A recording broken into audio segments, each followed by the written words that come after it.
Dios les bendiga, hermanos. Estamos ya en en el tercer ciclo ya de nuestro seminario de liberación y de guerra espiritual. Espero que se encuentren bendecidos a través de la palabra, a través de lo que el Espíritu Santo pueda haber provocado en cada tema que hemos expuesto. Espero que en esta tercera plenaria el Señor pueda obrar grandemente. Nuevamente hacerle la pregunta a aquellos que se están conectando si se escucha correctamente, por favor, amados hermanos. Dios les bendiga, pastora Roxana, hermana Marcela, si me pueden apoyar, me pueden avisar si se escucha correctamente, por favor. Amén, Dios les bendiga. Necesito que me confirmen cómo se escucha, si se escucha bien, por favor, para poder proceder a orar y que el Señor pueda seguir. Ya, gracias, pastora Rosana. Dios le bendiga. Vamos a orar, a comenzar nuestro tercer ciclo. Padre, en el nombre de Jesús, te adoramos, te bendecimos y te glorificamos en esta tarde. Te damos la honra, la gloria, la alabanza, Dios Todopoderoso, por tu palabra. Tu palabra es verdad, tu palabra provoca fe. Dice tu palabra que la fe viene por oír y oír palabra de Dios. Te pido que tú puedas derramar una gran fe en esta tarde, al terminar y al culminar esta tercera plenaria, Dios poderoso, que sea de mucha bendición para el cuerpo de Cristo en edificación, que podamos edificar y derribar el mundo de las tinieblas a través de tu palabra, Dios todopoderoso. Tu palabra es como una espada de doble filo que separa la carne del espíritu, Señor, y te pido que tú seas obrando de grande manera en el nombre de Jesús de Nazaret. Amén. Dios les bendiga a cada uno de ustedes. Eh, Orando al Señor, Dios me daba una palabra bastante interesante de analizar en esta tarde, hilado y conjugado del tema de la fragmentación del alma. Vamos a analizar la vida del rey Ezequías, pero como título le puse cediendo terreno al enemigo. Cediendo terreno al enemigo. Entonces ahí pueden ustedes usar sus notas, anotar los versículos que ustedes vayan analizando cada principio bíblico. Entonces el título de la enseñanza se llama Cediendo terreno al enemigo. Vamos a analizar la vida del rey Ezequías. Era un rey, amados hermanos, del pueblo de Dios, y lo vamos a analizar en Segunda de Reyes capítulo 18. Invito a abrir su Biblia en Segunda de Reyes capítulo 18, del verso 1 hacia adelante. Lo vamos a analizar. Dice la palabra de Dios: en el tercer año de Oseas, hijo de Elá, rey de Israel, comenzó a reinar Ezequías, hijo de Acaz, rey de Judá. Cuando comenzó a reinar era de 25 años y reinó en Jerusalén 29 años. El nombre de su madre fue Iva, hija de Zacarías. Hizo lo recto ante los ojos de Jehová, conforme a todas las cosas que había hecho David su padre. Él quitó los lugares altos, quebró las imágenes y cortó los símbolos de acera e hizo pedazo la serpiente de bronce que había hecho Moisés, porque hasta entonces le quemaban incienso los hijos de Israel y le llamaban Nejustán. En Jehová Dios de Israel puso su esperanza. Dice, ni después ni antes de él hubo un rey como él entre todos los reyes de Judá, porque siguió a Jehová y no se apartó de él, sino que se guardó los mandamientos de Jehová, prescribió a Moisés. Y Jehová estaba con él. Aleluya. A donde quiera que salía y prosperaba, y él se rebeló contra el rey de Asiria y no le sirvió. Hirió también a los filisteos hasta Gaza y las fronteras, desde la torre de las atalayas hasta la ciudad fortificada. Amados hermanos, si nosotros analizamos el rey Ezequías, bíblicamente era un rey de guerra espiritual. Era un hombre en potencia, en todas las facultades, amados hermanos, para gobernar el pueblo de Dios. Nosotros entendemos que el Antiguo Testamento es sombra del Nuevo Testamento. En el Antiguo Testamento existían tres ministerios funcionando, que era el ministerio de los reyes, de los sacerdotes y de los profetas. Y en el Nuevo Testamento, amados hermanos, se desató, de acuerdo a la palabra de Dios en Efesios capítulo 6, ¿cierto? Que se desató a través de Cristo los cinco ministerios. En el Antiguo Testamento funcionaban los reyes, los profetas, ¿cierto? Los reyes, los profetas y los sacerdotes en el Antiguo Testamento. Y en el Nuevo Testamento están los cinco ministerios, que era apóstol, profeta, evangelista, pastor y maestro, de acuerdo a la palabra de Dios en oficio. Pero en el Antiguo Testamento, este hombre como rey tuvo una particularidad bastante interesante de análisis, amados hermanos, de que este hombre primeramente era un rey, era un hombre ungido de parte del Señor, era un hombre de guerra. ¿Y por qué era un hombre de guerra? Lo vamos a analizar versículo por versículo. En el versículo 1, vamos a analizar, dice que él era rey. Dice, comenzó a reinar Ezequías, hijo de Acaz, rey de Judá. En el versículo 1 se destaca su oficio de reinado. En el versículo 3, amados hermanos, analizamos, hizo lo recto ante los ojos de Jehová, conforme a todas las cosas que había hecho David su padre.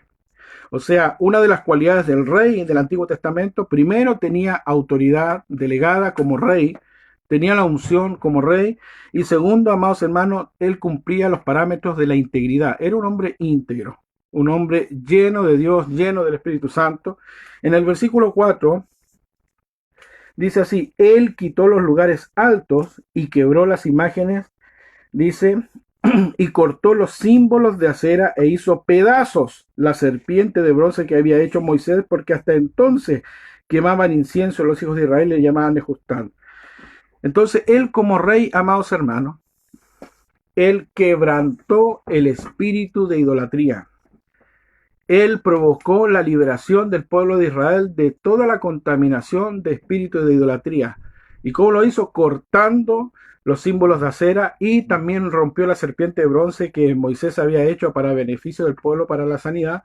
Pero el pueblo de Dios se desvió y le empezó a adorar esa serpiente de bronce y le llamaban Nejustán, ¿cierto? Entonces, ¿por qué quiero darle énfasis a estos pequeños detalles, amados hermanos? Porque necesito que podamos analizar cómo un rey tan ungido por el Señor, tan usado por Dios, cayó en algo que realmente nos va a impactar y cómo Dios lo pudo restaurar. Nosotros, amados hermanos, de acuerdo a la palabra de Dios, somos reyes y sacerdotes. Bíblicamente lo vamos a demostrar punto por punto, que nosotros tenemos una posición de autoridad en el mundo de las tinieblas. Y no significa, amados hermanos, porque usted no sea pastor o no sea un líder dentro de la iglesia, no tenga ese oficio de autoridad. Porque la palabra del Señor dice claramente que Él dio potestad y autoridad sobre la iglesia. En Lucas 10:19 dice la palabra de Dios, he aquí os doy potestad de hollar serpientes y escorpiones y sobre toda la fuerza del enemigo, y nada os dañará. Bíblicamente, amados hermanos, todos nosotros, toda la iglesia, tenemos una autoridad sobrenatural sobre el mundo de las tinieblas. Hemos hablado de la fragmentación de almas, quebrantamos el espíritu de fornicación, pero ahora quiero llevarte a una dimensión de tu posición en autoridad en Cristo, porque la iglesia tiene que entender que tú y yo tenemos total autoridad sobre el mundo de las tinieblas. Muchos hermanos, amados hermanos, no avanzan en su llamamiento porque simplemente no han creído y no han entendido la dimensión como Jesús, en la obra de la cruz del Calvario, le dio una autoridad sobrenatural sobre la iglesia. La Biblia dice que la iglesia está sentada justamente en lugares celestiales. La palabra de Dios dice que Dios nos dio autoridad sobre todo principado y sobre toda potestad. Y muchas veces nosotros no entendemos la tremenda riqueza, amados hermanos, de enfrentar el mundo de las tinieblas. Mire, de acuerdo a mi experiencia, aunque la doctrina no se tiene que basar a través de la experiencia, tiene que ser basada a través de la palabra, pero ayuda quizás a fortalecer ciertas cosas con respecto a la palabra de Dios. Yo no era pastor cuando Dios me sumergió a la guerra espiritual. La pastora Roxana, pastor Vladimir, que ellos me conocen de los 14 años, el Señor me llamó al ministerio de la liberación, no porque era pastor, Dios te lleva a la guerra. El Señor, a través de su palabra, y además, hermano, quiero aclarar algo. La liberación no es un ministerio. La liberación, amados hermanos, es una herramienta es una herramienta de restauración a los 5 ministerios y a la iglesia. El profeta necesita la liberación. El apóstol necesita ministrar liberación. El evangelista, el pastor, el maestro, ellos necesitan la herramienta de la liberación. La liberación, amados hermanos, es una herramienta bíblica para purificar al pueblo de Dios. Entonces, amados hermanos, la iglesia tiene que entender cuán grande y cuán maravilloso es entender la posición de reinado que nosotros tenemos en Cristo. Vamos a seguir analizando porque no hemos llegado al clímax del mensaje, pero quiero que podamos analizar la vida del rey Ezequías, que es una sombra, por decirlo así, de nuestra realidad de autoridad, porque si el rey Ezequías era rey, en el Nuevo Testamento la Biblia dice que Jesús hizo a la iglesia reyes y sacerdotes. Y eso quiero que tengas tú en mente estos principios bíblicos. Sigamos analizando la palabra del Señor. El verso 5 dice así: en Jehová Dios de Israel puso su esperanza, ni después ni antes de él hubo, dice, otro como él entre los reyes de Judá. En el verso 5 vamos a destacar que él era un hombre que tenía una absoluta confianza en su llamamiento. Si un hijo de Dios no tiene confianza de lo que Dios le llamó, si Dios te dice que te da autoridad sobre todos los demonios, si Dios te dice que te da autoridad sobre la serpiente, que Dios dice si te da autoridad para quebrantar tus herencias, que Dios te da autoridad para establecer reino de Dios en tu familia, si tú no estás convencido de que Dios te dio esa autoridad, poco podemos establecer el reino de Dios, hermano.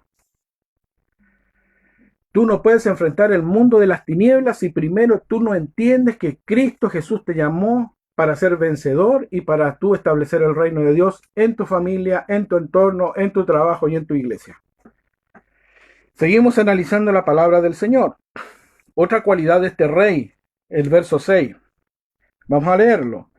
Porque siguió a Jehová y no se apartó de él, sino que guardó sus mandamientos que Jehová prescribió a Moisés. O sea, este hombre tenía una cualidad que era una persona fiel a la palabra de Dios.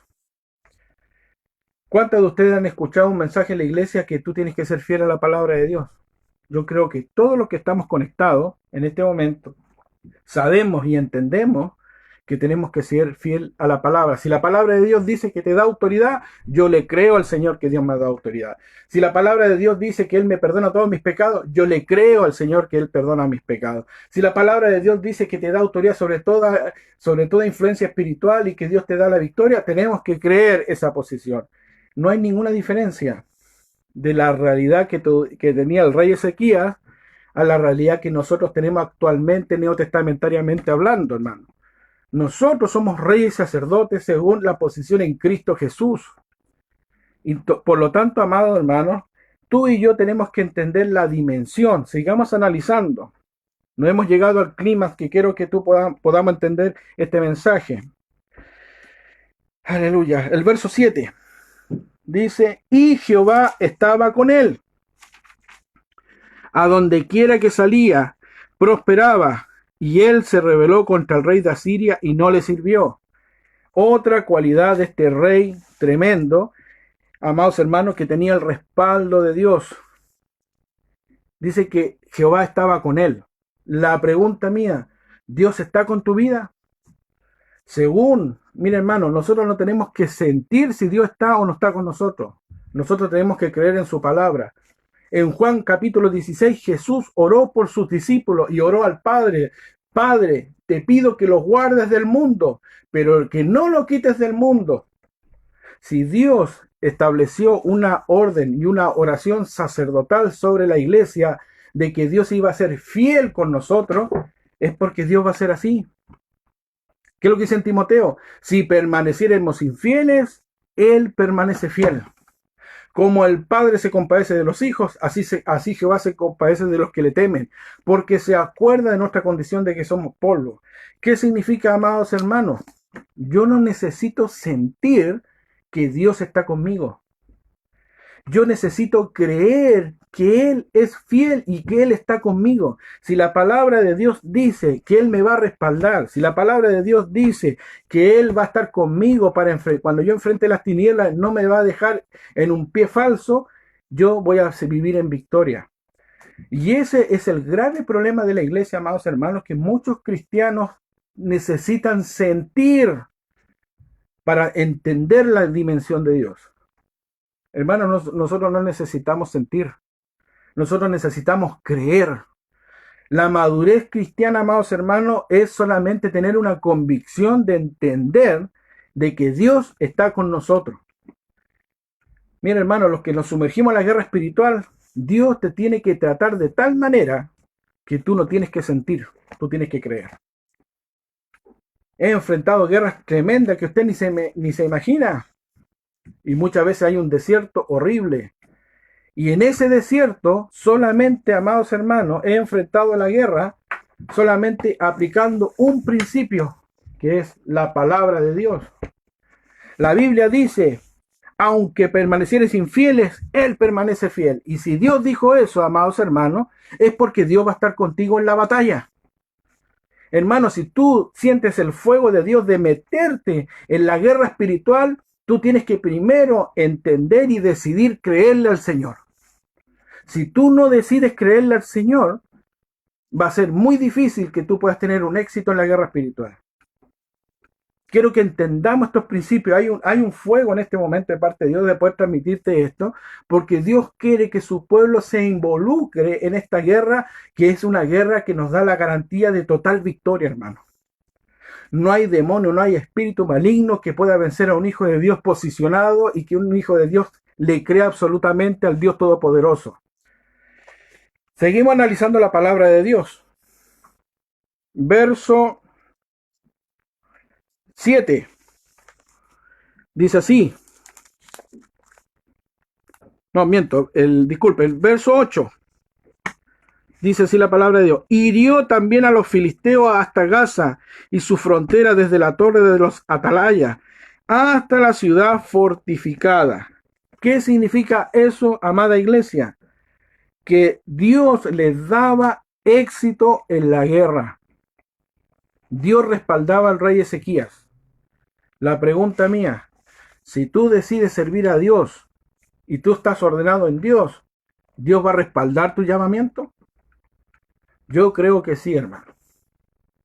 Si un hijo de Dios decide involucrarse en esta guerra solemne, en una guerra en la cual Dios nos da la total victoria, un hijo de Dios tiene que entender y comprender, solamente creer en su palabra. Su palabra es la profeta mayor. Su palabra es nuestro canon bíblico en el cual fundamentamos nuestra fe en la palabra. Vamos a analizar un detalle. ¿Se acuerdan que yo les decía que en el Antiguo Testamento existían los reyes, cierto? Vamos a leer Juan 18:36. Juan 18:36. Qué interesante, hermanos, analizar ciertos puntos bíblicos. Juan 18:36 dice así. Respondió Jesús, mi reino no es de este mundo. Si mi reino fuera de este mundo, mis servidores pelearían para que yo fuera entregado a los judíos. Pero mi reino no es de aquí. Gloria sea al Señor. Bíblicamente, amados hermanos, nosotros somos reyes, somos gente de guerra, pero no somos gente de guerra, hermanos, que vamos a tomar un arma física y vamos a acribillar gente que está en contra de lo que nosotros pensamos. Está hablando de un reino espiritual y en el cual nosotros, tú y yo, vamos a enfrentar un reino sobrenatural, demoníaco, en el cual vamos a quebrantar el mundo de las tinieblas. Por eso Jesús enseñó en muchos versículos bíblicos de que nosotros vamos a enfrentar una realidad espiritual. Mira, hermano, yo me he encontrado en muchas iglesias que cuando uno predica muchos estos temas, piensan que nosotros lo estamos desviando o que hablamos mucho de espíritus malignos o que hablamos mucho del reino de las tinieblas, siendo que Jesús, el oficio de Cristo desde el Antiguo Testamento y Nuevo Testamento, lo que más ejerció Jesús en su ministerio es la liberación. Y la Biblia dice que mis discípulos van a hacer mi palabra. Si yo soy discípulo de Cristo, si Jesús echó fuera demonios, sus discípulos echarán fuera demonios. Si Jesús, amados hermanos, estableció el reino de Dios, sus discípulos tienen que establecer el reino de Dios. Amén. Gloria sea al Señor. Hermano Eduardo me está apoyando con un versículo en el cual se me veía en mi espíritu. Gracias, hermano. Dice, porque no tenemos lucha contra carne y sangre, sino que contra principados, contra potestades, contra señores del mundo, de los gobernadores de las tinieblas. Dice, contra malicias espirituales en el aire. Entonces, amados hermanos, bíblicamente, en muchos versículos, amados neotestamentarios, habla de una guerra.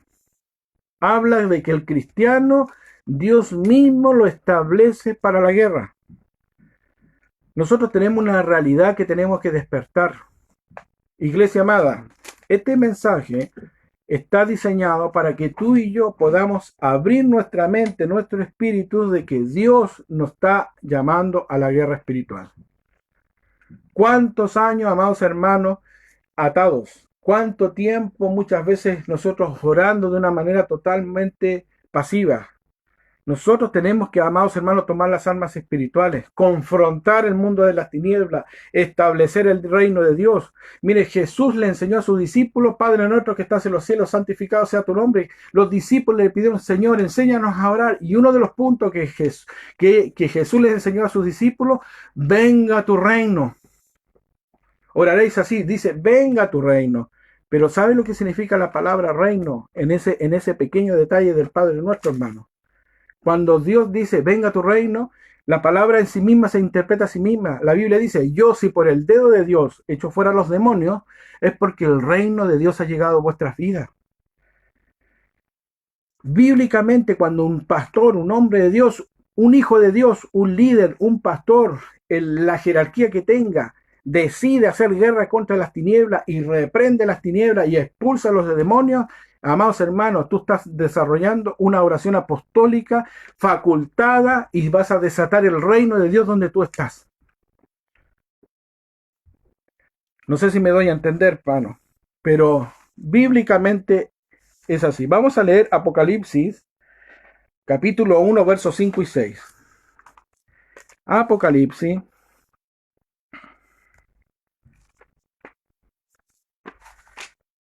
Espérenme un poquito. Vamos a encontrar Apocalipsis capítulo 1.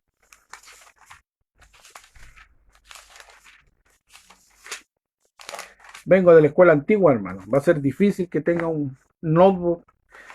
Así que Apocalipsis capítulo 1, versos 5 y 6. Dice así la palabra de Dios. Y de Jesucristo el testigo fiel, el primogénito de los muertos, el soberano de los reyes de la tierra, al que amó y nos lavó de nuestros pecados con su sangre. Gloria sea al Señor. Mire lo que dice el 6. Y nos hizo reyes y sacerdotes para Dios su Padre. A Él sea la gloria, el imperio por los siglos de los siglos. Bíblicamente, amados hermanos, tú y yo somos reyes y sacerdotes establecidos por Cristo Jesús, hermano. Yo me atrevo a decir, no solamente, amados hermanos, se activaron los 5 ministerios, también se desarrollaron los ministerios de la realeza de posición de iglesia, que nos hizo reyes y sacerdotes, hermano. Mira, hermano, existía la tribu, amados hermanos, de los levitas, que solamente ellos podían ministrar al templo de Dios.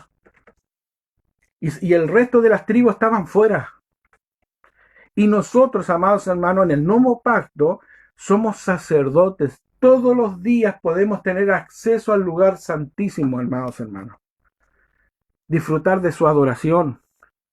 Somos linaje escogido, como dice la pastora Roxana, pueblo escogido adquirido por Dios. Somos reyes y sacerdotes. Mira, amados hermanos, ¿por qué estoy dando este mensaje? Amada iglesia, necesito hacerte entender que tú y yo estamos empoderados en la autoridad máxima del Cordero de Dios, porque en Apocalipsis 1, ¿cierto? 5 y 6 habla algo tan tremendo que lo quiero repetir. Le pido al Espíritu Santo que nos dé un espíritu de revelación y de entender esta dimensión que estoy sintiendo. Espero en Dios de poder exteriorizar correctamente esta palabra. Dice, y de Jesucristo dice el testigo fiel, el primogénito de los muertos, al soberano de los reyes de la tierra, al que nos amó y nos lavó de nuestros pecados con su sangre. Tú y yo, ¿quién ha sido lavado con la sangre del Cordero? Yo soy uno de los primeros, tú también. Y nos hizo reyes y sacerdotes para Dios su Padre. A Él sea la gloria y el imperio por los siglos de los siglos. Amén. ¿Qué dice el hermano Eduardo? Dice, y Jehová dará su voz delante de su ejército, porque muchos de los reales y fuertes que ponen el efecto de su palabra, porque grande el día de Jehová, muy terrible. Amén. Gloria sea al Señor. Nuevamente un versículo que establece nuestra posición como autoridad. Gloria sea al Señor. Amados hermanos, en el versículo 3 dice, era íntegro este hombre. Nosotros recién analizamos en el capítulo 18, versículo 3, de que una de las cualidades de este rey Ezequías era íntegro. Pero ¿qué es lo que dice la palabra de Dios en Proverbios, amados hermanos? 2:21. Salmos, Proverbios 2:21. Voy a tratar de ir rápidamente para poder llegar al tema que quiero llegar, que todavía no he llegado al clima que necesito soltar. Proverbios, aleluya, 2:21. Dice así la palabra de Dios. Porque los rectos habitarán la tierra y los perfectos permanecerán en ella. ¿Qué misterio hay en esta promesa, amados hermanos? ¿Qué misterio hay? En el verso 3 dice, era íntegro. Cuando un hijo de Dios vive en integridad, va a tener, amados hermanos, por herencia la tierra, la bendición. Y el Nuevo Testamento, ¿a qué, amados hermanos, simboliza la tierra, hermano? De un punto de vista profético, hermano. La tierra representa nuestro corazón. Acuérdense, amados hermanos, la parábola de la semilla. La semilla, amados hermanos, representa la palabra. La tierra representa el corazón. Un hombre íntegro va a tener un corazón limpio. Si un hombre de Dios tiene el corazón limpio, la semilla que Dios plante de su palabra va a producir fruto a 100%. Dios nos ayude, amados hermanos, de tener un corazón limpio y recto delante de Dios, cosa que lo que Dios plante en nuestras vidas sea multiplicado y sea bendecido. Solamente tenemos que cumplir algo, hermano. Creerle a Dios. Amar a Dios sobre todas las cosas. Seguimos leyendo un poquito y analizando. Aleluya. Verso 4 dice que nosotros recién leemos en el 18:4 que este rey se caracterizaba por ser un hombre de guerra que quebrantó el mundo de la idolatría, echó por tierra las imágenes de acera y destruyó la serpiente de bronce, que es una cualidad de un rey. Un rey, amados hermanos, mira, acá yo te voy a hacerte un análisis para que tú abras tu mente. Si Dios a ti te hizo rey y sacerdote, solamente analicemos que tú eres rey según la orden que dice en Apocalipsis que fue dada a la iglesia. Si el rey del Antiguo Testamento pudo quebrantar la realidad de los príncipes, la realidad, amados hermanos, de la idolatría, yo creo por medio de su palabra que la iglesia está empoderada no solamente para quebrantar el espíritu de idolatría, sino que toda fuerza del enemigo. En Lucas 10:19 habla de la realidad, de la tremenda dimensión, cómo Jesús empoderó a la iglesia para quebrantar el mundo de las tinieblas. He aquí os doy potestad de hollar serpientes y escorpiones y sobre toda fuerza del enemigo, toda, principado, potestad, hombre fuerte, Satanás, Lucifer, el nombre que usted piense, y nada os dañará. Nada os dañará. Amados hermanos, los títulos que Dios nos da a nosotros como iglesia no es solamente para un tema del ego, hermano. No es para que tú estés saltando, qué lindo, somos rey, sacerdote, la aleluya. No, toda la simbología que Dios desata sobre su iglesia tiene un propósito. Si Dios me hizo rey es porque yo voy a quebrantar el espíritu de idolatría. Voy a quebrantar el mundo de las ciencias ocultas.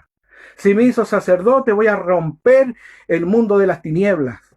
Dios no da las cosas sin un propósito eterno. Si Dios delegó, mira hermano, en el Antiguo Testamento para ser rey se tenía que ungir con un óleo, con un aceite espeso, que eso ya lo analizamos en las enseñanzas anteriores, para ungir y para quebrantar. ¿Cuánto más en el Nuevo Testamento Dios desata esa autoridad sobre la iglesia, hermano? No eres rey y sacerdote porque solamente es bonito. Dios da con un propósito esa facultad ministerial y magisterial sobre la iglesia para que, hermano, si tú eres rey, tú tienes la autoridad para quebrantar el mundo de la idolatría. Si en el Antiguo Testamento, amados hermanos, quebrantó el mundo de las tinieblas, el rey Ezequías, cuánto más la iglesia. ¿Me entiende, amados hermanos? Seguimos analizando un poquito la palabra del Señor. Éxodo 31, mire lo que dice la palabra. No sé si me estoy dando a entender y que esté claro. Si alguien tiene duda, por favor ayúdeme para poder quizás nuevamente explicar y que nadie quede fuera de lo que estamos entendiendo en la palabra de Dios. Éxodo 31 dice así: harás asimismo un altar para quemar incienso de madera de acacia, lo harás. Gloria sea al Señor. ¿Qué significa eso, amados hermanos? Que el rey rompe los altares de adoración.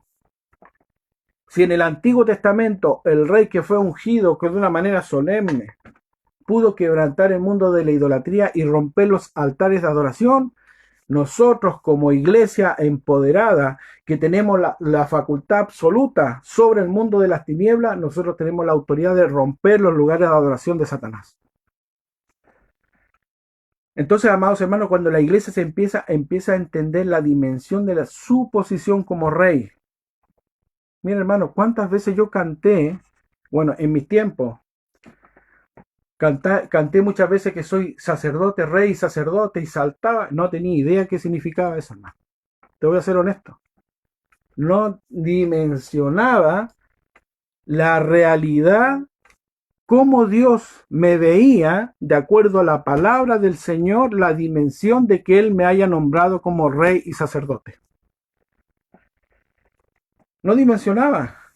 Y cuando empecé a entender esta palabra, que el Señor un día en ayuno, en oración, el Señor me hizo entender la dimensión, qué es lo que significa ser rey y sacerdote, Dios me hizo entender a través de este mensaje, amados hermanos, la tremenda responsabilidad que tenemos como iglesia de derribar los altares de adoración de Satanás y derribar todos los principios de idolatría sobre el entorno que es donde estamos, hermanos.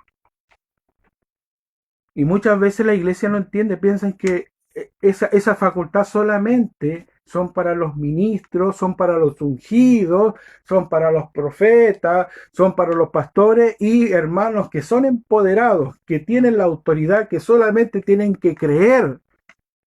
No están ejercitando la dimensión de su autoridad que Dios le ha dado, hermano. Y eso es un derroche espiritual. ¿Qué le dijo Jesús a sus discípulos?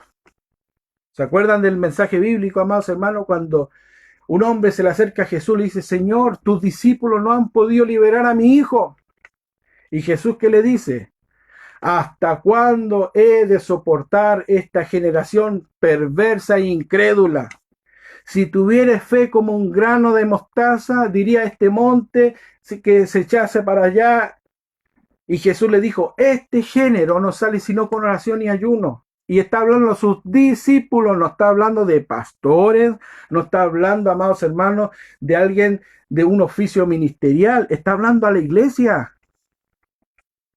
La iglesia tiene la autoridad bíblica de quebrantar el mundo de las tinieblas por las facultades magisteriales que Dios desató sobre su propio pueblo, hermano. Nos hizo reyes y sacerdotes con un propósito para derribar el mundo de las tinieblas. ¿Se está entendiendo? Un dedito para arriba a los que están entendiendo, por favor.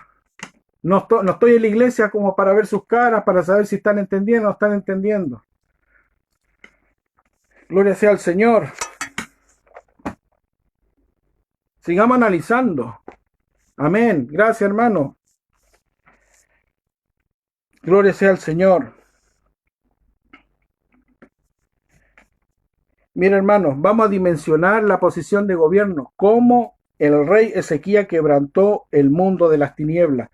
Y, amados hermanos, la idolatría es una realidad espiritual profunda, que no es una cosa tan simple. Un hijo de Dios, una persona que recibe a Cristo y practicó el catolicismo, no practicó cualquier cosa, practicó la esencia de Satanás en su vida, hermano. Y te lo voy a demostrar bíblicamente. Por eso urge la iglesia de Cristo posicionarse para empezar a purificar al pueblo. Necesitamos ser liberados, necesitamos ser ministrados por el poder del Señor. Oseas 4:12. Vamos a leer Oseas 4:12. Gloria sea a Dios. Oseas 4:12.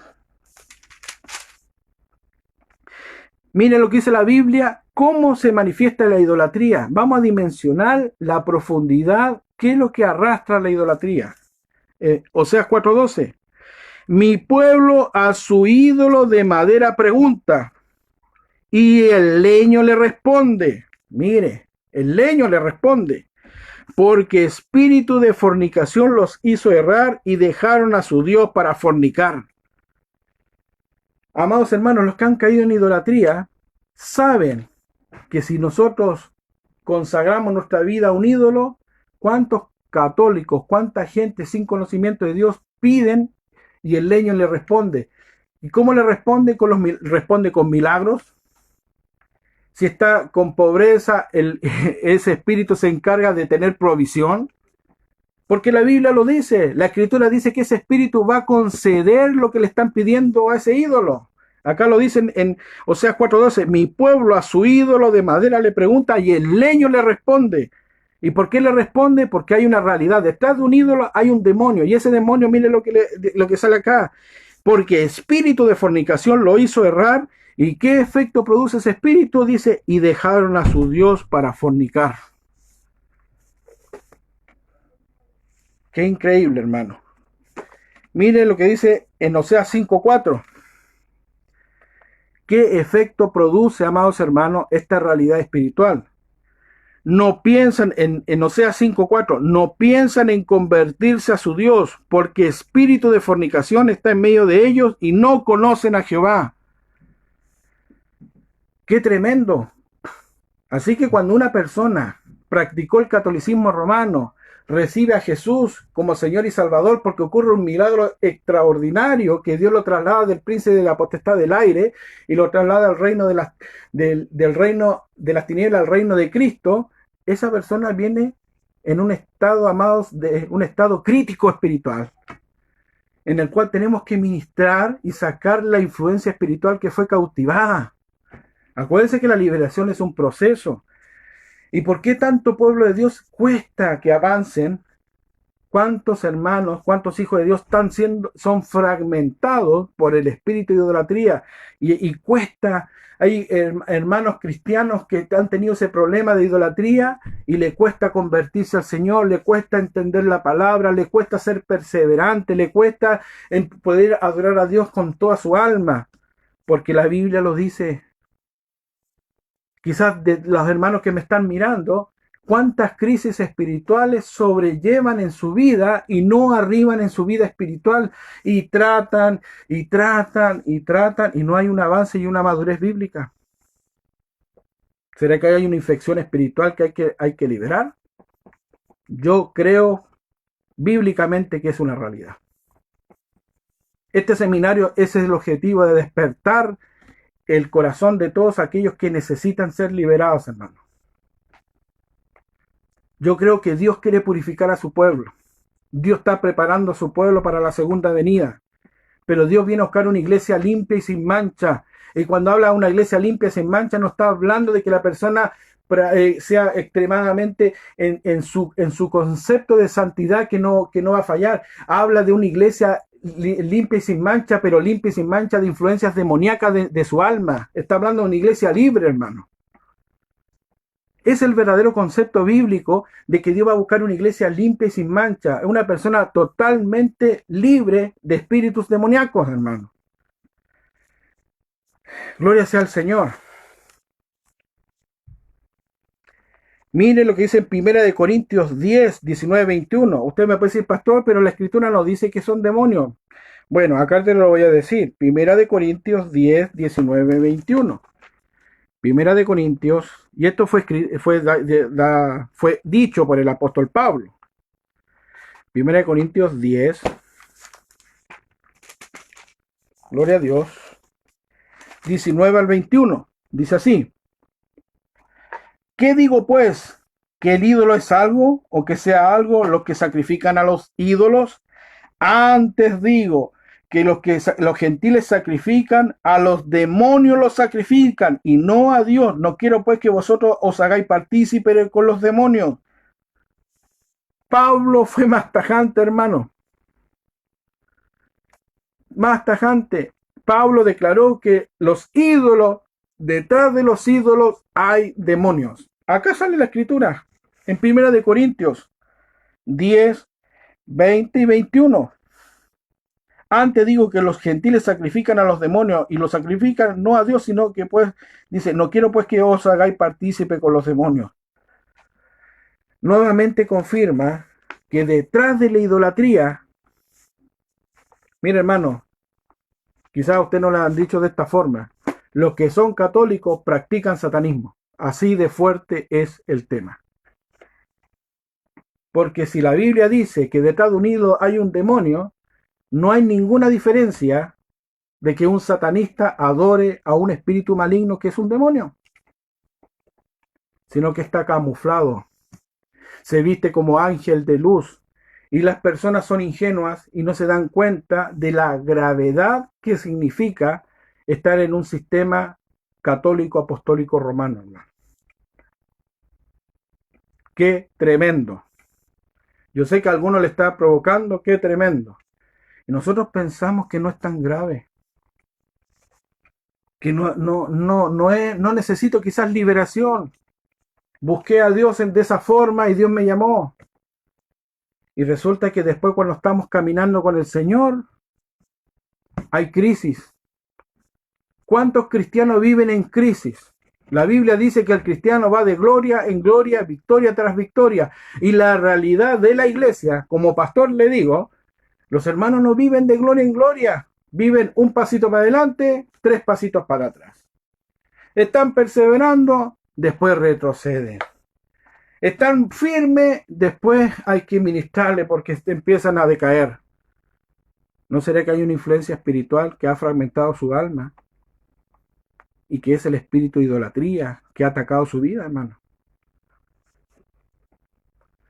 Qué interesante dimensionar este tema. Por eso yo le puse como título, cediendo terreno al enemigo.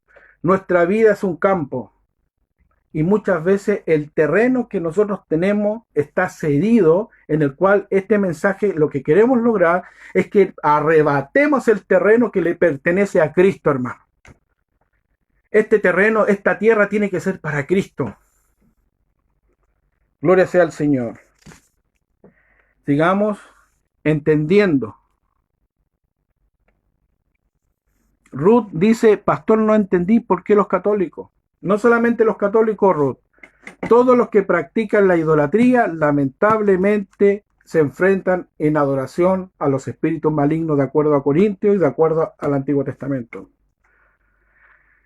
No sé si me doy a entender. Amén. Ahí hay unos versículos bíblicos que los hermanos están repitiendo, en el cual le hemos dado, para que la hermana pueda comprender y entender este principio. Sigamos entendiendo, sigamos avanzando. Gloria sea al Señor. Y acá me llamó la atención algo, hermano. Verso 5, dice así. Gloria a Dios.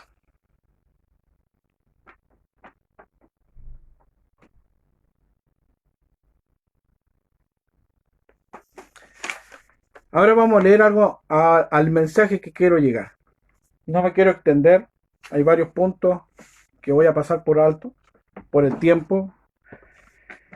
Resulta que este rey, el rey Senaquerib, el rey, amados hermanos, el rey Ezequías, que era un hombre maravilloso, era un hombre de guerra, un hombre que tenía temor de Dios, un hombre consagrado, un hombre en el cual Dios le respaldaba.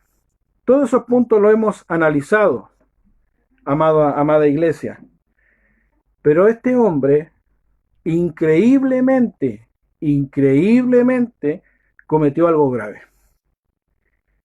Y muchas veces, amados hermanos, nosotros mismos, entendiendo que Jesús nos dio la autoridad, que Cristo Jesús nos dio autoridad sobre la muerte, nos dio autoridad sobre los demonios, nos dio autoridad sobre todo espíritu maligno que nos quiera fastidiar, muchas veces cometemos el mismo error que este rey. Analicemos la caída de este hombre.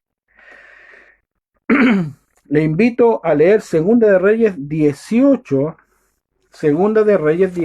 14. Por favor, vamos a analizar punto por punto y se van a sorprender de muchas cosas que vamos a analizar ahora. Segunda de Reyes 18, 14. Dice así, para avanzar un poquito en la historia, le invito que en lo posible lea todo el libro de Reyes, hermano, en lo posible, porque al leer la historia de los reyes usted va a entender la hermenéutica bíblica y no solamente se quedar con ciertas cosas. Va a tener una amplitud de este conocimiento con respecto a la historia de este rey. Este rey maravilloso, mire lo que dice en Segunda de Reyes 18:14. Entonces Ezequías, rey de Judá, envió a decir al rey de Asiria, mire lo que está pasando, hermano, que estaba en Laquis: yo he pecado, apártate de mí y haré todo lo que me impongas, al rey de Asiria. Impuso a Ezequías, rey de Judá, 300 talentos de plata y 30 talentos de oro. ¿Sabe lo que me llama la atención de este versículo bíblico? Un hombre lleno de Dios, el rey Ezequías, que Dios le respaldaba, que Dios le daba la victoria, un hombre de guerra que derribó espíritu de idolatría, que derribó los altares de adoración de Satanás. Resulta que él pide y él manda a decir al rey de Asiria, que el rey Ezequías, mire lo que le manda a decir, qué tremendo. Dice así: entonces el rey de Judá envió a decir al rey de Asiria, a Laquis, mira, este rey le dice, ¿sabes qué? Yo he pecado, yo estoy mal. Al mismo enemigo le está diciendo, ¿sabes qué? Yo he pecado, he hecho lo malo. Yo estoy mal con Dios. Así que, por favor, hagamos tregua. Qué tremendo, hermano. Mire lo que dice acá. Y el rey de Asiria impuso a Ezequías. O sea, el enemigo de Dios le dijo a Ezequías, ya, tú estás con problemas, estás apartado de Dios, yo te voy a demandar algo. Me vas a tener que dar lo que yo te pida. Y mire lo que le dice el rey. Ay. El rey de Asiria le impuso a Ezequías, rey de Judá, 300 talentos de plata y 30 talentos de oro. Qué terrible, hermano. Pero usted, al leer este versículo, no está dimensionando lo que Dios me soltó, hermano. Porque algo tremendo. Los que nos involucramos en guerra espiritual, no podemos dar un paso atrás en contra de las tinieblas, hermano. Escúcheme bien. Los que nos involucramos en guerra espiritual, no podemos dar un paso atrás. Este rey era tremendamente usado en la guerra espiritual y él quiso dar un paso atrás, transando con el enemigo. Y el enemigo, que no es, amados hermanos, falta de entendimiento, porque Satanás sabe cómo aniquilar un hijo de Dios cuando enfrenta el mundo de las tinieblas, hermano. porque este rey le impuso al rey Ezequías ciertas cosas que el rey Ezequías no dimensionaba por qué le estaba pidiendo. ¿Para qué está pidiendo oro y plata? ¿Para qué me está pidiendo ciertas cosas que a lo mejor no dimensiono qué significa? Mire lo que dice la Biblia. Y aquí viene la palabra que quiero que nosotros dimensionemos en la guerra espiritual. Verso 14, pidió oro, plata y pidió los tesoros. De acuerdo al 14, dice, mire, vamos a leerlo. Yo he pecado, apártate de mí y haré todo lo que me impongas. Y el rey de Siria impuso a Ezequías, rey de Judá, 300 talentos de plata, 30 talentos de oro. Y en el verso 15, mira lo que dice la Biblia. Dio, por tanto, Ezequías toda la plata que fue hallada en la casa de Jehová, en los tesoros de la casa real. Le dio el oro, la plata, amados hermanos, el tesoro de la casa real. 3 simbologías que cuando empecemos a analizar qué significa cada simbología, usted y yo nos vamos a quedar con la boca abierta de la dimensión, de qué efecto se produce cuando nosotros hacemos tratamos de transar con el enemigo. Mira, hermano, yo me he encontrado con cristianos que han hecho guerra espiritual y después dicen, no, pastor, si quiero darme un tiempo de relajo.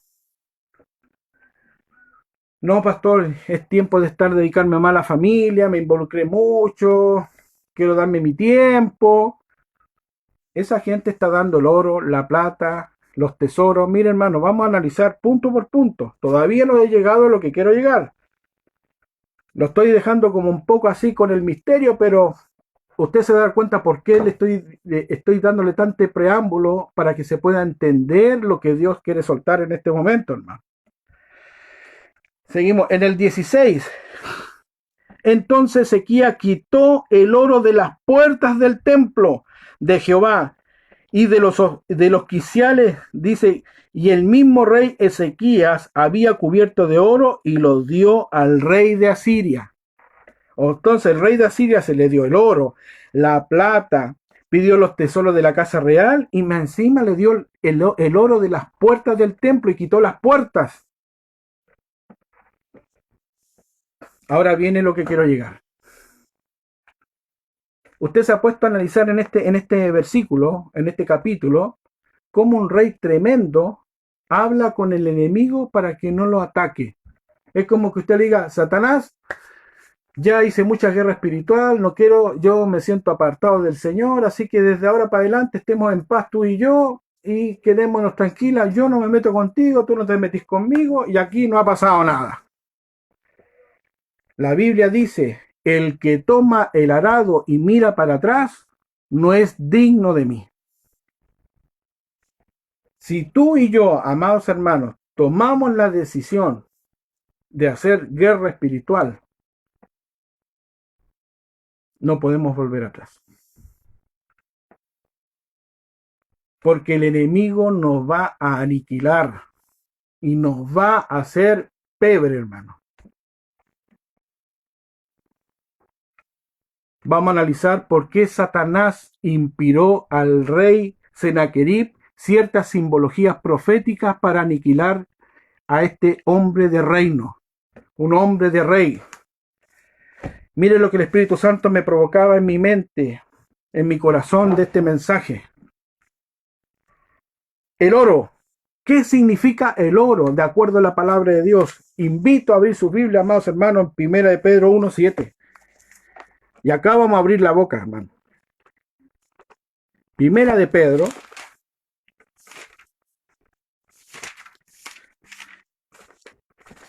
Primera de Pedro 1:7. Dice así la palabra de Dios. A la piedad, afecto fraternal y al afecto fraternal. Discúlpeme, está leyendo segunda de Pedro. Por eso no encontraba sentido lo que está leyendo. 1 de Pedro 1:7 dice así. Dice, para que sometida a prueba vuestra fe, mucho más preciosa que el oro, el cual, aunque perecedero se prueba con fuego, sea hallada para alabanza, gloria y honra cuando sea manifestado Jesucristo. El oro representa la fe. Cuando Satanás te va a atacar, te va a aniquilar. Lo que él pide es para aniquilarte. Literalmente, Satanás le está pidiendo, pásame el oro, pásame la fe tuya. Amados hermanos, somos una iglesia apostólica y profética. Toda la simbología bíblica tiene un sentido. No hay nada que Satanás quiera atacar a un hijo de Dios que no le dé un acto profético para aniquilarlo. Fácilmente le hubiera dicho al rey, dame esto o dame lo otro, pero le empezó a pedir simbología de la esencia de Dios mismo, hermano, del templo. Le pidió el oro, y el oro representa la fe. Por eso, amados hermanos, cuando un hijo de Dios se involucra en la guerra espiritual y deja la guerra espiritual, deja de creer, hermano. Se vuelve peor que un inconverso. Por eso la palabra dice que va a existir la apostasía en los posteros tiempos, hermano. Gente de Dios que enfrentó la guerra espiritual de un día para otro deja peor que un impío, porque acá hay una acción profética satánica en contra de los hombres de Dios que se involucran en la guerra espiritual. Este era un hombre, el rey Ezequías era un hombre guerrero, un hombre de Dios tremendamente usado, y Satanás le dice, pásame tu oro. Ahora vamos a analizar qué significa la plata, hermano. Salmos 12:6. Salmo 12:6, hermano.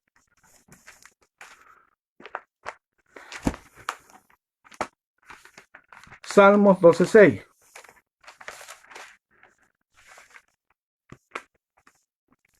Gloria sea al Señor. Así, amada, Dios te da fe.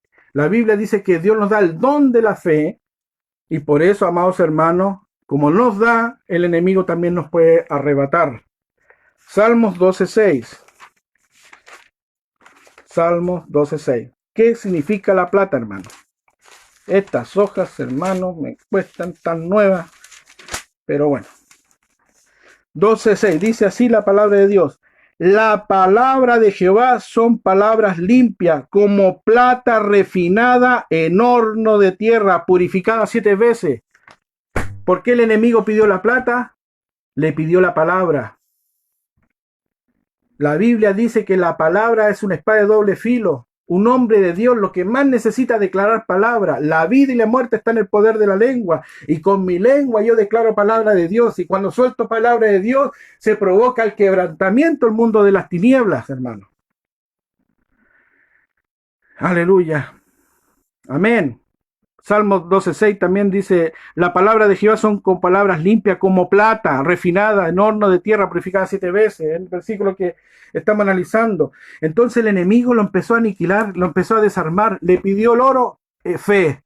Ahora le quitó la palabra. Se ha dado cuenta que las personas que se empiezan a apartar de haber entendido tanta palabra, ya no entienden la palabra.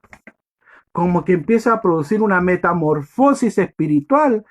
Y la persona de un momento a otro, amados hermanos, deja su estructura espiritual. ¿Por qué? Porque quiso transar con el enemigo, hermano. Satanás le pide el oro, que es la fe, y ahora le pide la palabra, hermano. Proverbios 10:20, mire lo que dice la Biblia. Proverbios 10:20.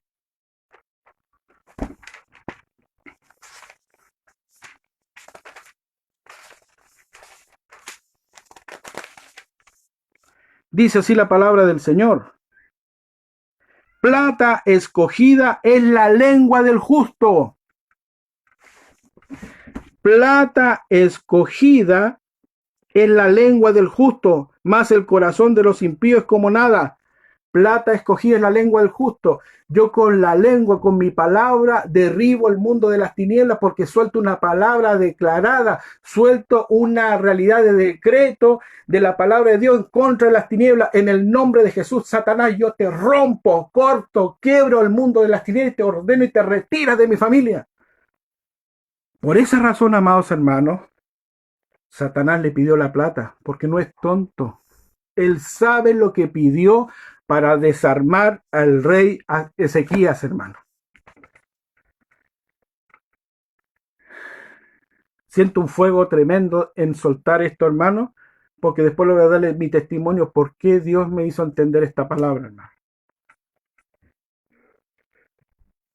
Isaías, vamos a analizar qué significa los tesoros, porque acuérdense, amados hermanos, que el rey Senaquerib, el rey de Asiria, le pidió oro, plata, Le pidió, amados hermanos, ahora vamos a analizar los tesoros. ¿Por qué le pidió los tesoros? Isaías 30, dice 33:6, hermano. Isaías 33:6.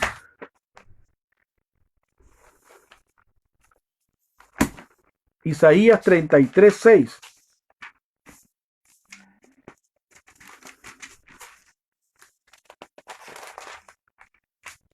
Reinarán en sus tiempos la sabiduría y la ciencia, y abundará la salvación. El temor de Jehová será su tesoro. Qué tremendo. Hermano, cuando un hijo de Dios pierde el temor de Jehová, no tiene freno. Primero le pidió el oro, que es la fe. Segundo, le robó la palabra de autoridad. Y tercero, le roba el temor de Dios. Los tesoros representan bíblicamente el temor de Jehová. La Biblia dice que apartar, no sé si el hermano Eduardo o el pastor Vladimir o la pastora Roxana me puede ayudar en un versículo, dice que el temor de Jehová es apartarse del mal. Es apartarse del mal. Cuando un hijo de Dios pierde la brújula, pierde, amados hermanos, el temor de Dios, se desencadena de una manera horrible. Lamentablemente se le acciona el mundo pecaminoso en su vida, hermano. No tiene freno. Sin el temor de Dios, amados hermanos, un hijo de Dios va a ser totalmente aniquilado porque va a empezar a pecar a diestra y a siniestra, hermano. Imagínate lo que Satanás le pidió a este rey. Le pidió el oro, que es la fe, la plata, que es la palabra, el tesoro, que es el temor de Jehová. Qué terrible, hermano. Vamos a seguir leyendo lo que significa tesoro. Proverbios 8:13. Proverbios 8:13. Acá está el versículo Job 28:28. Gracias, esposa amada. Dijo el hombre: he aquí que el temor del Señor es la sabiduría, y el apartarse del mal la inteligencia. Proverbios 8:13. El temor de Jehová es aborrecer el mal, la soberbia y la arrogancia y el mal camino, y la boca perversa aborrezco. Amados hermanos, el temor de Dios es un requisito necesario para servir a Dios de una manera maravillosa y profunda.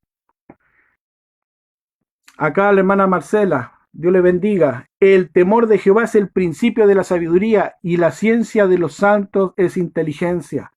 O sea, amados hermanos, vulgarmente, un hijo de Dios que pierde el temor pasa a ser una persona de estupor. Estupor significa una persona tonta, una persona que perdió los cabales, que perdió el freno, que perdió el sentido de la vida.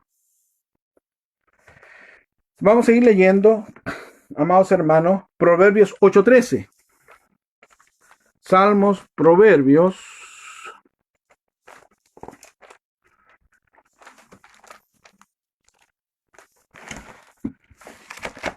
8:13.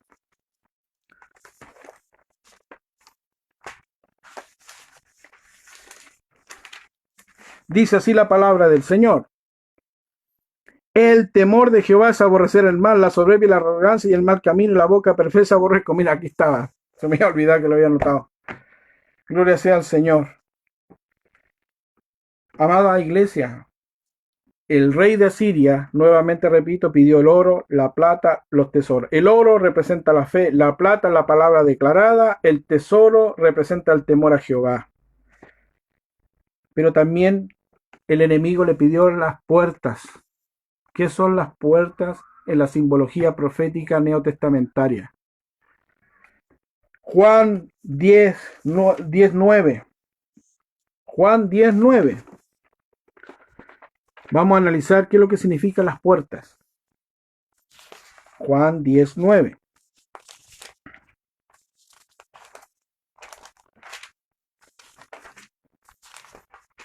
Dice así la palabra del Señor.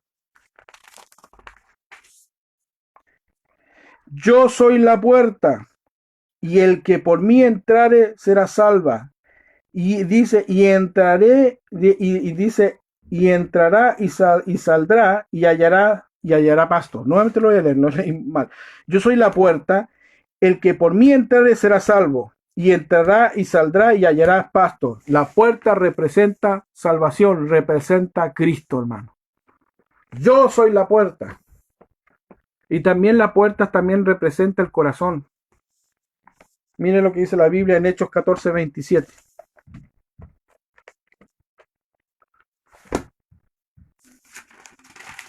Hechos 14:27.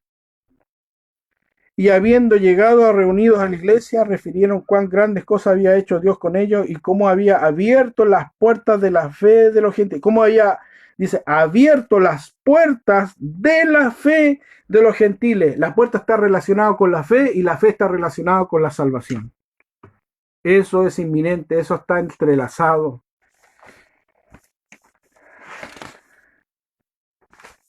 Qué tremendo.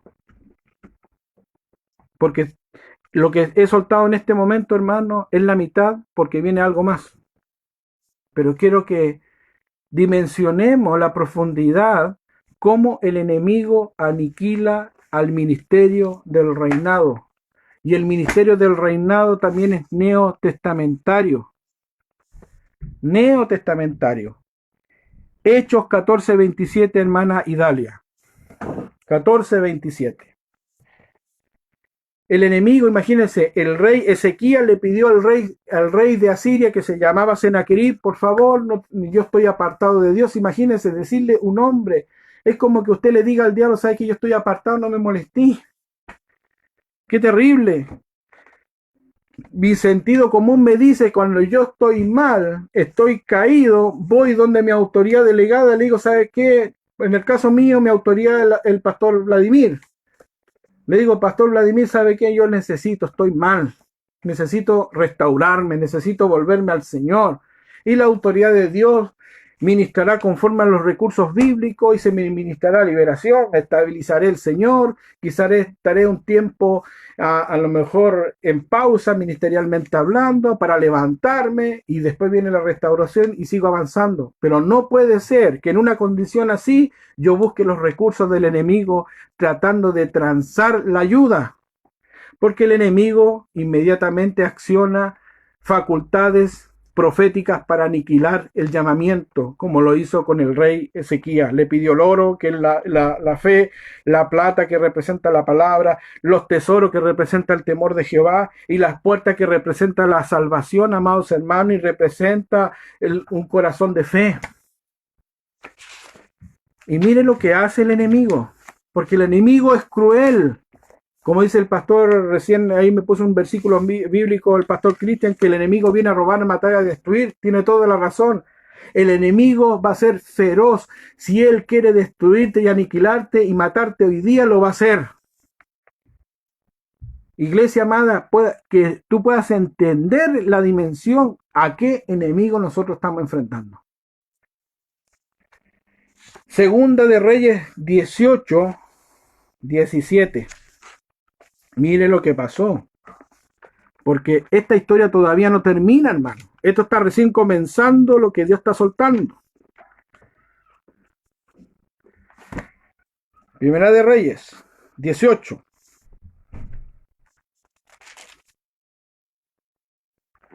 (17) 18, verso 17.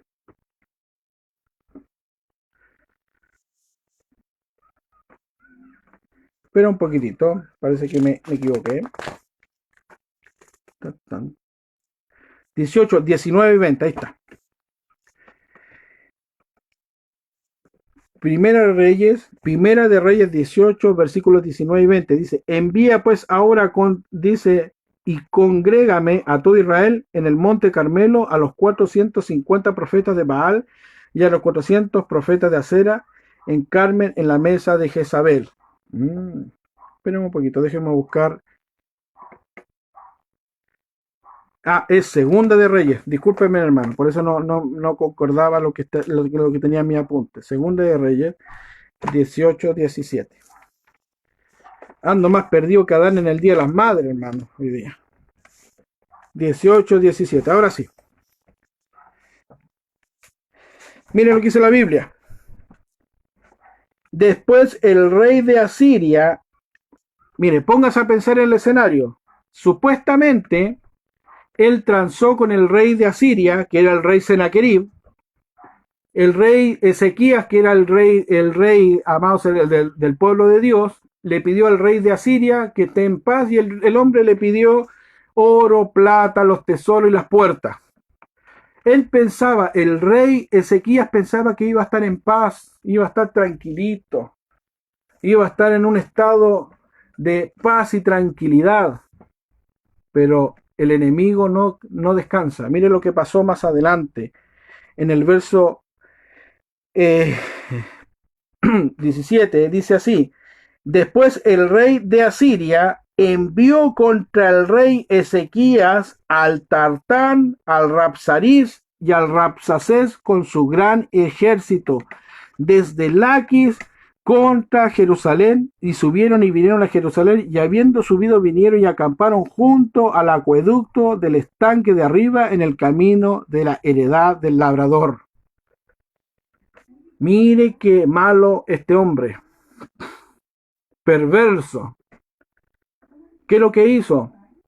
Sabiendo que el rey Ezequías estaba mal, estaba en pecado, y más encima él le dio el oro, la plata y los tesoros y las puertas del templo para transar la paz, el hombre planificó, mediante una inspiración demoníaca, él trajo 3 entidades, amados hermanos, en contra del rey Ezequías. Trajo a Tartán, Rapsaris y Rapsacés.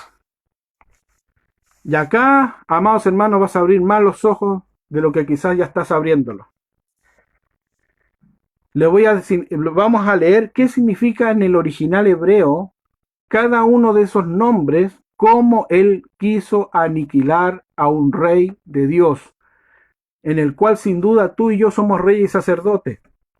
Y esta realidad espiritual también puede ser en contra de nosotros cuando nosotros queramos dejar de ser guerra espiritual. Tartán, ¿qué significa Tartán? Era un nombre propio. Los escritos asirios indican que se aplicaba al título Tartán a los oficiales de alto rango, probablemente debajo del rey. O sea, después del rey venía esa jerarquía demoníaca. Tartán venía debajo del rey. Y Rapsaris, título de un alto oficial en Asiria y en Babilonia, según 2 de Reyes 18 y 17, jefe de los eunucos. Jefe de los eunucos. O sea, acá representa la realidad sacerdotal, pero sacerdotal, amados hermanos, espiritualmente demoníaca, porque, amados hermanos, ellos tenían eunucos, pero consagrados a los ídolos. Y Rapsacés, título, mira lo que dice, título de un alto oficial de la corte de Asiria. Más tarde se usaban los comandantes del ejército. 3 entidades espirituales para destruir a el rey Ezequías, el hombre de Dios. Aparte de darle el oro, que es la fe, la plata, que es la palabra declarada, los tesoros, que es el temor de Jehová, y las puertas, que representa la salvación, para más remate, le manda 3 entidades espirituales para aniquilarlo.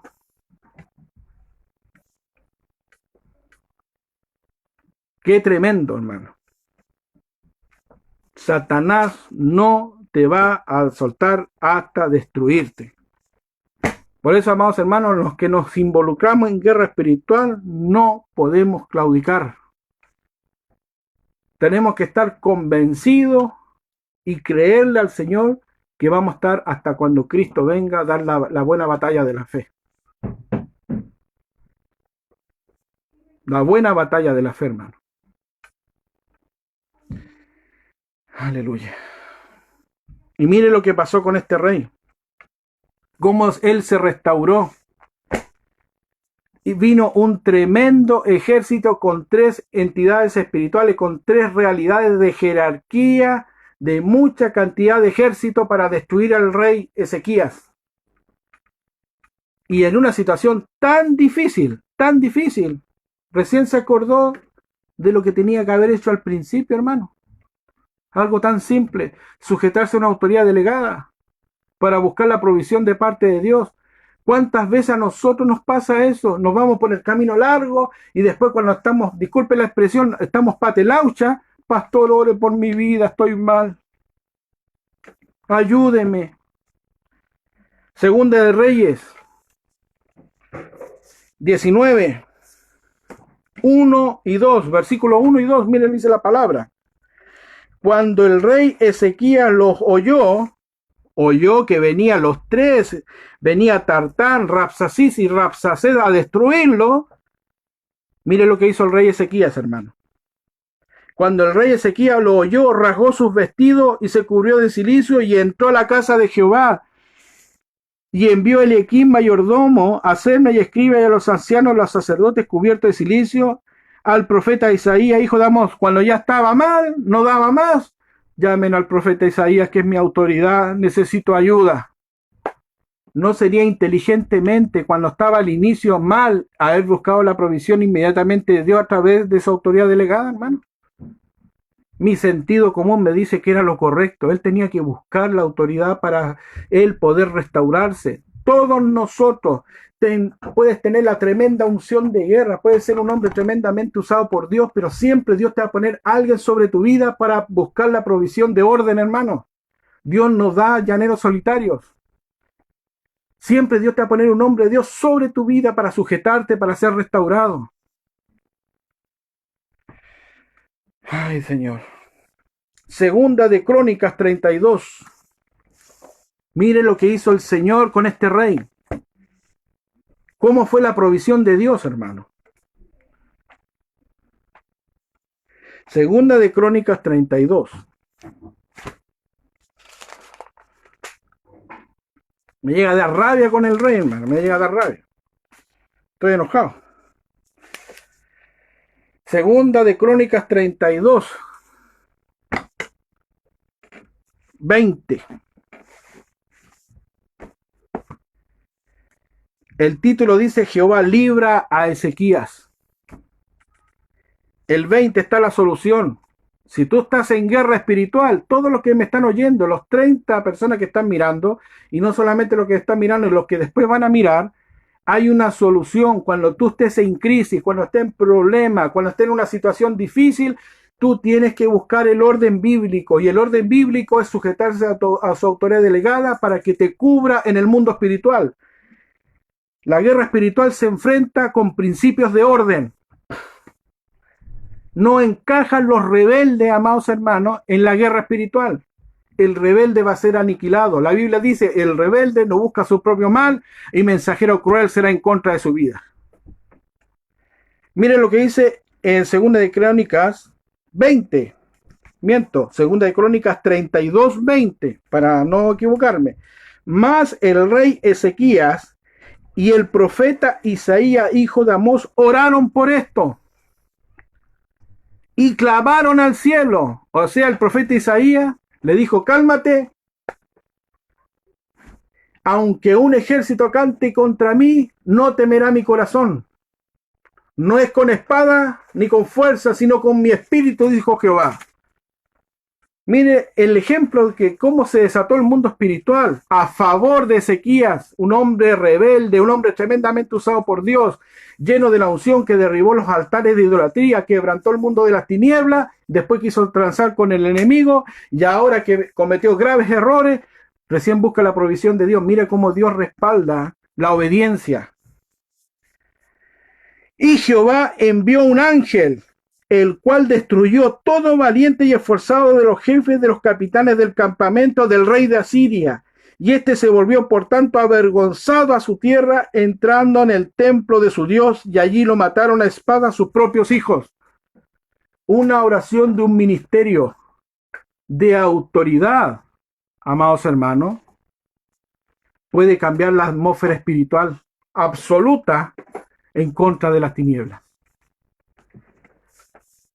Solamente se sujetó al ministerio profético, a su cobertura, a su autoridad, que era Isaías, hijo de Amós. Y cuando las tres entidades espirituales lo quisieron destruir a este hombre de Dios, se sujetó al profeta y el profeta tranquilo oraron al Señor y mandó su ángel. Toda autoridad delegada va a tener el respaldo de la potencia y de los principados guerreros de los ángeles de Dios sobre su ministerio, hermano. ¿Tú quieres enfrentar la guerra? Tiene que estar bajo autoridad. Para ser nosotros liberados, ministrados por el poder de Dios, tenemos que cumplir estos principios básicos, hermano. Dios nos bendiga. Dios nos haga entender. Quizás me extendí 20 minutos, pero valió la pena para que podamos entender estos principios, hermano.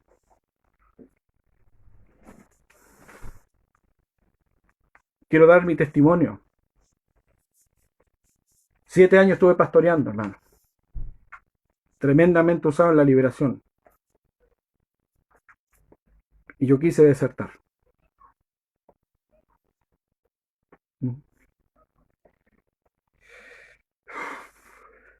Esta palabra, hermano, fue dada porque Dios me ayudó a salir. Y Dios me dio una nueva oportunidad. Y el Señor me levantó. Y entendí que Dios tuvo misericordia de mi vida. Y el Señor es grande en misericordia. Yo sabía que el enemigo quizás me pudiera aniquilar, hermano.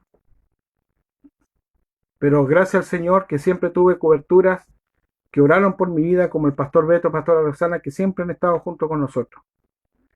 El Señor fue fiel. Esta palabra de revelación, amados hermanos, Dios me lo dio en la crisis, en los momentos más difíciles de mi vida.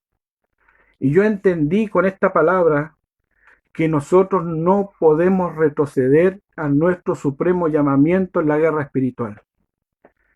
Para que nosotros seamos exitosos en el mundo espiritual, nunca dejemos, amados hermanos, de estar sujetos a la autoridad, de obedecer al Señor con sus principios.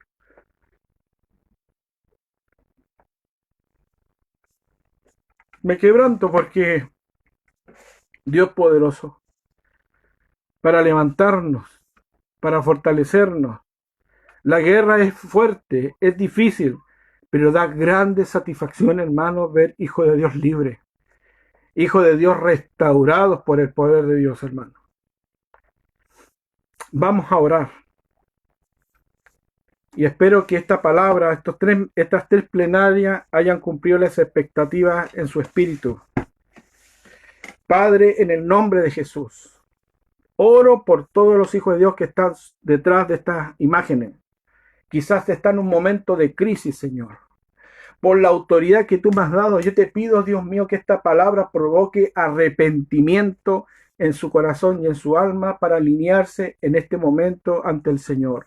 Por la autoridad que tú me has dado, por las facultades ministeriales, yo rompo y cancelo toda obra del diablo que ha querido quitar el oro, la plata, los tesoros y las puertas del reino en cada uno de tus hijos que están en este momento recibiendo este mensaje. Yo arrebato a Satanás en el nombre de Jesús y aniquilo las fuerzas del infierno en contra de cada uno de los hijos de Dios que están detrás de estas imágenes. Yo quebranto, quito su autoridad, quito su dominio, quito su potencia. Yo quebro y rompo y cancelo toda obra satánica, amarro y cancelo los planes satánicos en contra de cada hijo de Dios y suelto total libertad a aquellos que han recibido este mensaje de autoridad. Ministramos tu presencia, ministramos tu gracia, ministramos la unción que proviene de lo alto. Dice que a causa de la unción se pudrirá del yugo de esclavitud. Soltamos tu paz y tu tranquilidad. Y te pido, Padre Santo, mientras voy orando, a cada hijo de Dios quizás está orando en arrepentimiento, ministrale conforme a tu gracia, ministrale paz, tranquilidad, ministrale, Padre Santo, la provisión, como el rey Ezequías pidió ayuda a su autoridad que fue el profeta Isaías y Dios mandó su ángel. Pido que el ángel de Jehová vaya ahora a destruir a los enemigos de los hijos de Dios en este momento, en el nombre de Jesús, y ministramos tu gracia y tu unción. Dios le bendiga a cada uno de ustedes, amados hermanos, y sea grandemente bendecido y edificados en esta palabra apostólica. Dios les bendiga grandemente. Shalom.